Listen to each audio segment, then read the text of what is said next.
Here's Johnny.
Good morning and welcome to Occam's Razors, gardening, cooking, and canning, where we do a daily update on the growth of the garden. Please give us a like, share, subscribe, all that jazz that helps to grow the channel. Well, we got some rain yesterday, enough that I didn't have to water the garden. And as we look at this ever-expanding squash plant coming from the depth of the compost pile,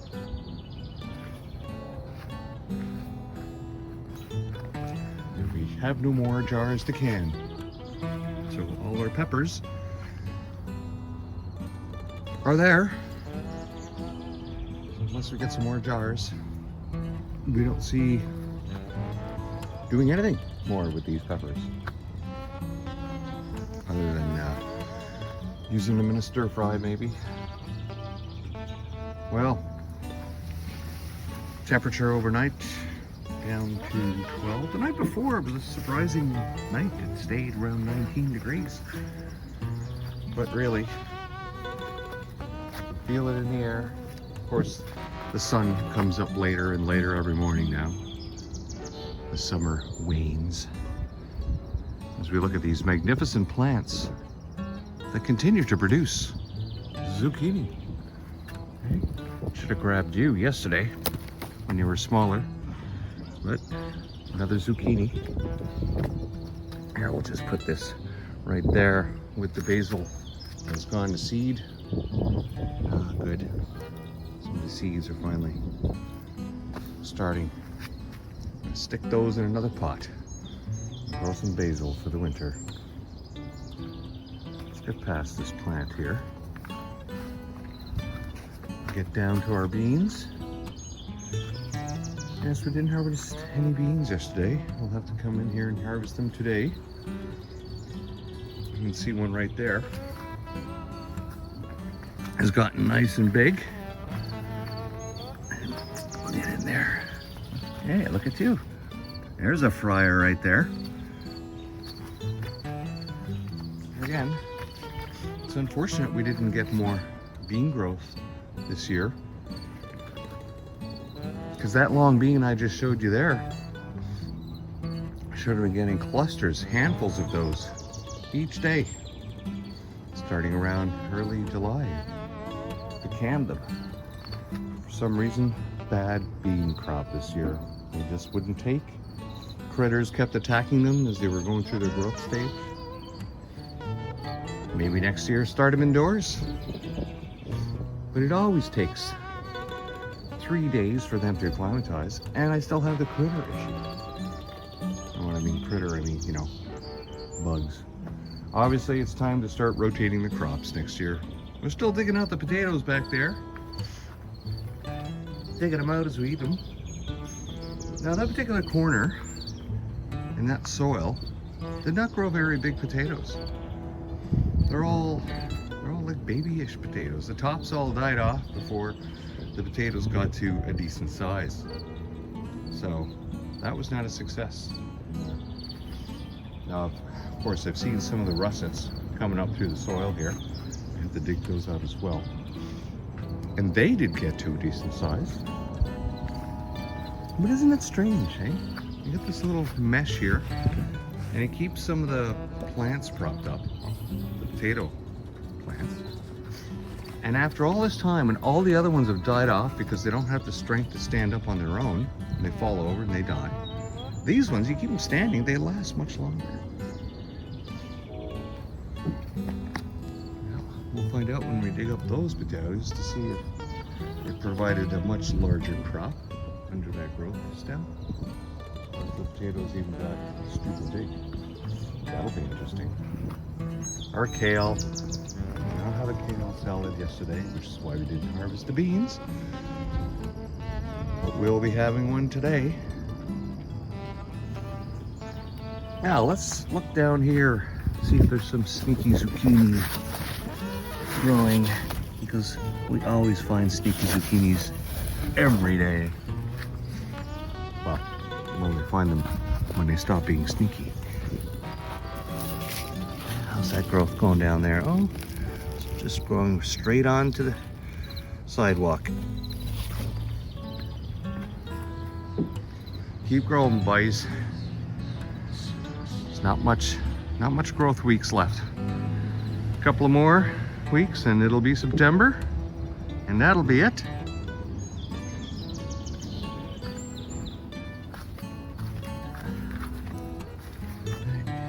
Spend all this time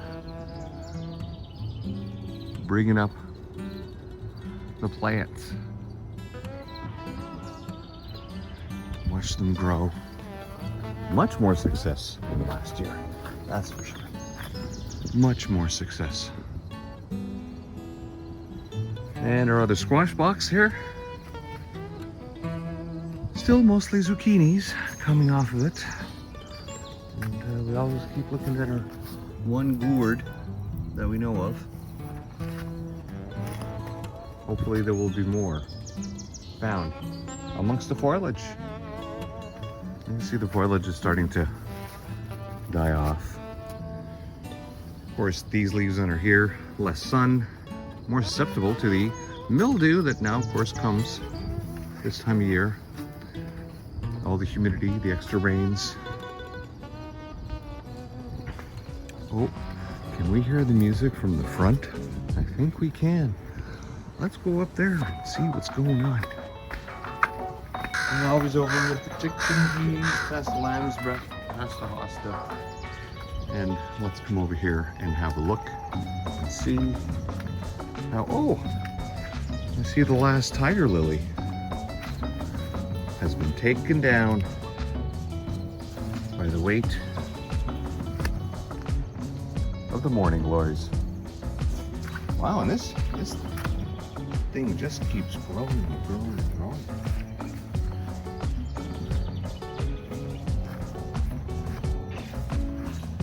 But the only fruit we had off of it broke off. Those are some others I want to start, but it's far too late. Far too late for a squash of a decent size. That might be a pumpkin to start. Starting at, what, third week of August now? Insane. Well, we see our giant sunflower is finally starting to open. That should finish opening today, I would think. Wow, it's quite the height. And our morning glories wrapping around the front stoop, climbing the trellis.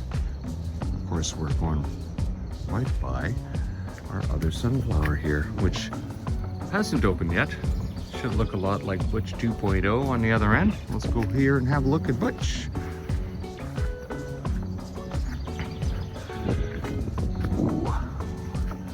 Some more flowers opening up. There's the first one that opened. Look at this nice one here. Look at you. Flowers galore.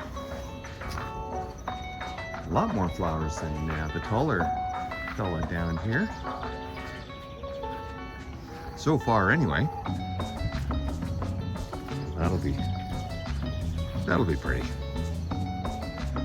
And let's look at our morning glories on the other side of our torch. There we go. Look at you.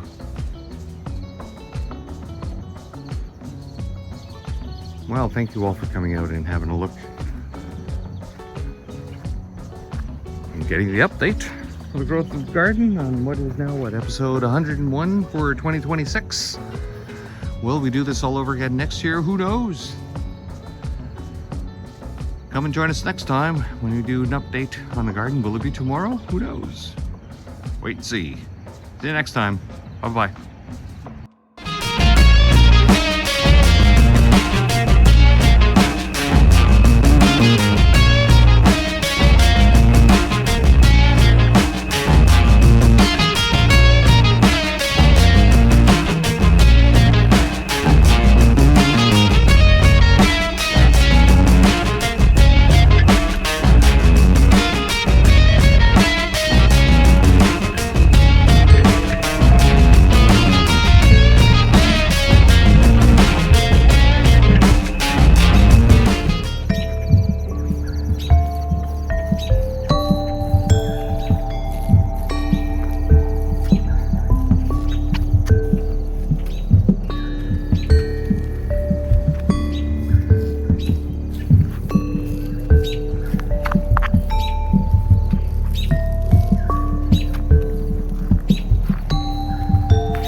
Here's Johnny.